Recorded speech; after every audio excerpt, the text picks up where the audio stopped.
आज हम देखने वाले हैं लव, डेथ एंड रोबोट की story number 7 beyond the Aquila rift, जो कि रिलीज हुई थी नेटफ्लिक्स पर। कहानी शुरू होती है आर्केंजल डिस्पैच से।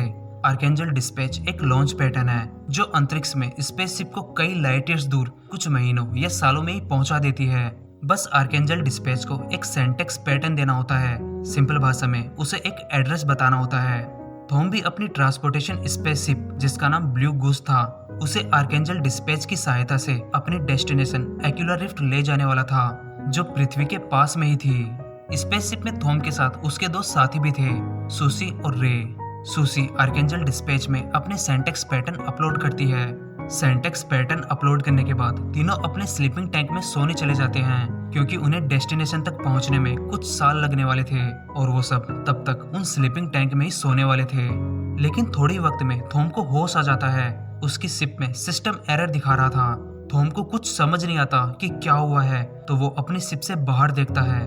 बाहर देखने पर उसे पता चलता है कि दूसरी मेंटेनेंस शिप उसकी स्पेसशिप को रिपेयर फैसिलिटी में लेकर जा रही है। थॉम सुसी को उठाता है और अपनी शिप की लोकेशन देखने की कोशिश कर रहा होता है कि उसकी शिप में कुछ लोग अंदर आते हैं। उन लोगों में एक ग्रेटा नाम की लड़की होती है। थॉम और ग्रेटा एक दूसरे को जानते थे, क्योंकि वो कभी बहुत अच्छे दोस्त हुआ करते थे। दोनों एक दूसरे को वहां देखकर खुश भी थे और सरप्राइज भी। थॉम ग्रेटा से पूछता है कि क्या हुआ है, क्या शिप में कोई नुकसान हुआ है? तो ग्रेटा बोलती है कि तुम्हारे सेंटेक्स पैटर्न में कुछ एरर थी। तो सुसी बोलती है कि वो मैंने ही अपलोड किए थे और मुझसे गलती नहीं हो सकती, मैंने अच्छे से चेक किए थे। तो ग्रेटा बोलती है कि तो शायद फिर आर्केंजल डिस्पैच के लॉन्च पैटर्न में कुछ ग्लिच हुआ हो। सुसी को उसकी बातों पर यकीन नहीं होता, तो वो अपने शिप लॉक्स देखने जाने वाली होती है कि वो सर्ज टैंक सिकनेस की वजह से बेहोश हो जाती है। थॉम सुसी को दोबारा उसके स्लीपिंग टैंक में सुला देता है। वो फिर ग्रेटा से पूछता है कि वो लोग आखिरकार है कहाँ। तो ग्रेटा उसे बताती है कि वो लोग रडार सेक्टर में हैं, जो उनकी डेस्टिनेशन से कई प्रकाश वर्ष दूर है। थॉम की शिप की पूरी जांच होगी और कोई खराबी होने पर उसे रिपेयर किया जाएगा, और इस प्रोसेस में कई हफ्ते लगने वाले थे। तो एज ए फ्रेंड ग्रेटा थॉम को अपने साथ ले जाती है।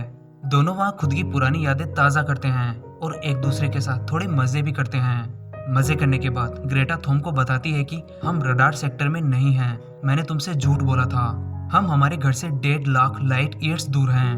थॉम उससे पूछता है कि हम हमारे स्लीपिंग टैंक में कितने वक्त से सो रहे थे। ग्रेटा बोलती है कि सिर्फ कुछ महीने ही, लेकिन हमारे घर में कई सौ साल बीत चुके हैं। तुम अगर अब भी अपने घर गए तो वहाँ कुछ भी ऐसा नहीं है जो तुम छोड़कर आए थे। थॉम ग्रेटा से पूछता है कि तो तुम यहाँ तक कैसे पहुंची? तो ग्रेटा बोलती है कि सेंटेक्स पैटर्न एरर से ही। अगले दिन थॉम सुसी को उसके स्लीपिंग टैंक से उठाता है सारी जानकारी देने के लिए। वहाँ पर ग्रेटा भी थी। ग्रेटा को देखकर सुसी पूछती है कि ये कौन है?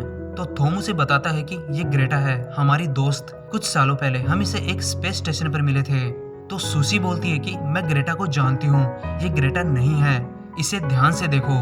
इतना बोलते ही सुसी ग्रेटा से हाथापाई शुरू कर देती है और उसमें ग्रेटा को गर्दन पर एक छोटा सा कट लग जाता है, लेकिन वो सुसी को बेहोश कर देती है। सुसी की वो बातें थॉम को सोचने पर मजबूर कर देती हैं, और जब कुछ घंटों बाद दोनों साथ में होते हैं तो थॉम ग्रेटा की गर्दन पर वो कट का निशान चेक करता है, लेकिन निशान नहीं था। थॉम समझ जाता है कि कुछ तो गड़बड़ है।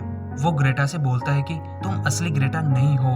तो ग्रेटा बोलती है कि हाँ, मैं असली नहीं हूँ, और वैसे तुम भी अभी अपने स्लीपिंग टैंक में ही सो रहे हो, और ये पूरी जगह, ये स्टेशन, मैं, सब सिमुलेशन है जो तुम्हें दिखाया जा रहा है तुम्हारे दिमाग के द्वारा ही, क्योंकि तुम्हारा दिमाग अभी सच्चाई देखने के लिए तैयार नहीं है।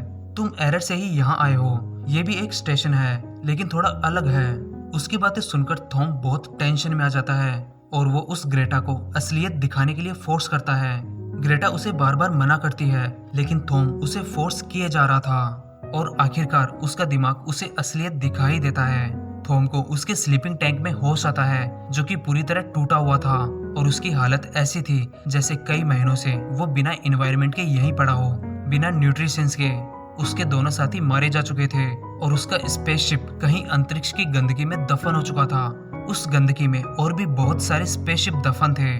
उस जगह को देखकर थॉम बुरी तरह डर जाता है, और उसका दिमाग फिर से उसे उस भ्रम की दुनिया में ले जाता है जहां वो उस रिपेयर फैसिलिटी में ग्रेटा से मिलता है और इसी के साथ ये कहानी खत्म हो जाती है। तो आई होप ये कहानी और वीडियो आपको पसंद आया होगा, और अगर पसंद आया है तो वीडियो को लाइक करें। चैनल पर पहली बार आए हैं तो चैनल को सब्सक्राइब करें और बेल आइकन को भी जरूर प्रेस करें।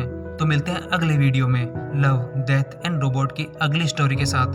तब तक के लिए गुड बाय।